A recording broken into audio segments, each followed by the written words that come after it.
Okay, so malamig po ang panahon ngayon. So ako po naman ay hindi pa po makatulog. So dito muna ako sa may dirty kitchen na sinasamantala ko yung ang ginaw ng hangin, no? Ang lamig po ng hangin. At bawat mga bagay na ganyan ay galing talaga sa Lord. Jesus alone is the source of everything. Kay mainit, kay malamig, si Jesus po ang pinagmumulan ng lahat. And I would like to share something sa inyo. Okay, narinig na po ba ninyo yung salitang kalbo? Ay, kalbo. Kalbo nga po. Kitang-kita. Ganyan natin. Pero pag ginanyan ko, hindi halata ako. Di ba? Kaya, di ba, pag gumagawa ko ng mga videos, ginaganyan ko yung ulo ko. Kasi pag ganyan, toinks niya. Kalbong kalbo, di ba? So, meron na. Tumubo na po yung lagay niya, ha? So, yan. Mahangin ngayon. Masarap po. So, blessing po ng Lord talaga yan sa atin. So, ngayon gusto ko pong ibahagi po sa inyo yung the battle is the Lord's. Yung pong the battle is the Lord's ay maganda. Okay. Yung po yung una kong narinig, or should I say nabasa sa Bible. Siyempre nababasa naman natin sa Bible yan. Pero iba po yung epekto pag na-preach sa'yo, the battle is the Lord's. Maganda. Kasi kung titignan mo yan, the battle is the Lord's, karamihan yan, di ba, na nangyari yan sa Old Testament, di ba? Lalo na yung the battle is the Lord's. O, di ba? Yes. Sa New Testament din naman, pero may mas malalim na revelation ng New Covenant diyan. Hindi lang po the battle is the Lord's. Alam nyo kung ano? The battle has already been won by the one, Jesus Christ. Again, the battle has already been won by the one and only, the Lord Jesus Christ. Pasensya sa maingay na aso. So, si Jesus po ang dahilan bakit po ito sasabi natin na napagtagumpayan na po talaga niya. Nung nakabayubay ang Panginoon sa krus ng Kalbaryo, nangawit yung kamay ko. Pag ginagano yung kamay ko, masakit pa rin kasi, ewan ko ba? No? Yes, na nangawit siguro sa, sa mga ginagawa ng mga trabaho. No? So, ganun po, saan pa tayo? Ayun. The battle has already been won by the one, the Lord Jesus Himself. Okay, so si Jesus po ang dahilan bakit napagtagumpayan na ang mga bagay-bagay sa mundo. Meron pa rin ba tayong mga bagay na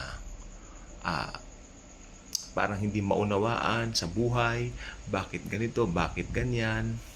Alam niyo, marami ako nakikita mga influencers dito sa social media. Nagkakaroon na sila ng nakikipagkompetensya, nakikipag-ganon. So, naisip ko kanina, ngayon lang, mga ilang minuto, mga influencer sila na ang hangarin nila, pagkaguluhan sila ng tao, ang hangarin nila, sumikat sila. Pero how about gamitin mo ang social media para itaas mo si Jesus? Nandoon ang tagumpay. Kasi itong mga influencer na taga-mundo, alam mo niyo, sa totoo lang po, walang katapusan yung nila, mga hinahangad nila di ba? Gusto lang nila makakuha ng mga followings, makakuha ng mga followers, di ba? May mga following na sila pero gusto nila madagdagan pa. Pero bilib din ako kasi nakita ko po kanina nasa million na yung followers niya. Kung tutuusin, wala naman pong katuturan ng mga pinaggagawa. Kung tutuusin, parang nagpapakute lang naman. Di ba? Hindi, wala man lang, buti sana kung kumakanta o umaawi, wala Siguro yung itsura nila, yun ang pinapakita nila. Pero malaking pandarayan ng Diablo po kasi yan. Maniwala po kayo. Kasi ang itsura natin, good. Pero mas maganda po ito kung ito po ay nagagamit natin sa kapurihan ng Panginoon. Hindi po ba? Pero sa bagay, mali rin naman ako doon kasi paano naman nila, hindi ko mai-focus yung camera. Teka, paano naman nila gagawin yun wala nga sila sa Lord. Hindi nila kilala sa Lord. Pero ang nakita ko po dito kanina is, walang katapusan yung mga hinahangad nila. Maya-maya gawa sila ng gawa ng content, paramihan ng views, ganun. Walang katapusan po yan. Hanggang mapagod sila, ma-burn out sila. Sa huli, hindi rin sila masaya. So, ang tunay na masaya, yung mga na kay Jesus Christ. Tayo po yun. Kalbo. Ang sarap po ng hangin. Ang sarap-sarap ng hangin. Thank you, Jesus. Samantalang kagabi, napaka-hot. Ang init-init po. So, ayun po ang gusto ko pong sabihin po sa inyo. Nandito ako sa Dirty Kitchen. Kasi tulog na po sila. Ayaw ko baka magising yung tutulog sa kwarto. So, ayan. Pero ako sabi ko, hindi. Kailangan kong sabihin ito. Kailangan kong mag-record dito sa TikTok. Kasi may gusto talaga akong sabihin. So, ibig sabihin yung mga influencers na yan, nakikipag-battle sila sa mga kapwa influencers sila. I'm not talking about influencers tungkol kay Lord, Good yon. Ako rin po influencers para kay Lord. Ang totoong influencers para kay Lord, walang pakialam dun sa following, walang pakialam dun sa... Pero siyempre gusto ko rin po pag nag-subscribe kayo dito sa ating channel, Jasper John Richard, siyempre, yun ang pangalan ko. So, ayan po ay magiging tawag dito, yan po ay magiging puntos para makarinig kayo ng salita ng Diyos. Pero dito sa mga influencers na siyempre, anong papalanin nyo, di ba?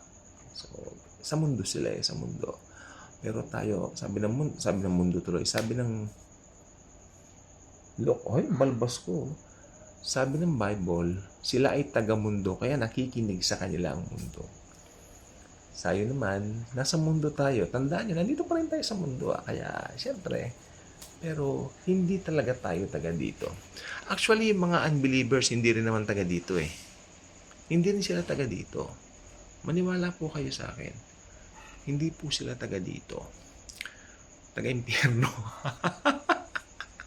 Hindi, sa to lang po. Yun po talaga. Ayan. Kayo po ba inaantok na? Anong oras na po ba dito? Ayan, cellphone ko. 11:24 po ng gabi. So, sanay na rin tayo sa puyatan. Sabi ko, pag may gusto akong sabihin, something like kind of a revelation, why not? Diba? So, dapat tayong yes, pag ganon. Tayo po ay dito lang po ako sa Dirty Kitchen. Dito po, hangin dito. Malamig po talaga. Yes, so salamat sa Lord, no? Ang Panginoon ay napakabuti sa ating lahat. Wait na yung attention ko. Ayan. Ano po po? Ayan. Ako po ba'y pumayat na ng konti? Comment naman below. Pumayat na po. Pag ginaganyan ko payat, madaya. Payat. Madaya. Payat. Therefore, tanggal ang balbas ko. I love this. Right? Yeah. So, paggabi, nandito lang po ako.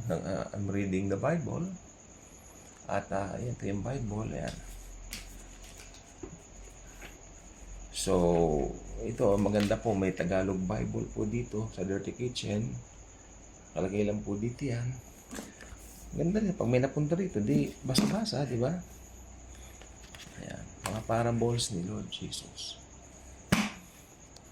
So, again, ang tunay na contentment, makikita lang kay Kristo Jesus. Di ba? Kasi, hindi makikita yan doon sa mundo, kung ano man yung maging, maski ma-achieve mo man lahat dito, kung unbeliever ka naman, pag nawala ka na sa mundo ito, mapapahamak ka sa impyerno. Na? So be wise. Accept Jesus while there is yet time. Accept the Lord. Ibig sabihin, maniwala ka sa ginawa niya sa'yo sa krus ng Kalbaryo. Yan. Ako ba ay pumayat na? Comment down below. Okay na ba? Presentable ba ako? O basta wag lang ganun. Ay! Ako patay kang bata ka. Kalbong may kudo. Okay? Ayun. So yun, si Jesus ang ating tagumpay. Naman? So salamat sa inyong panonood. Sa pagtsatsaga. Pagtsatsaga daw. Okay. Sige, God bless. Tatapos to. Kasi 10 minutes sa TikTok, diba? So mag-o-over siya. For the meantime,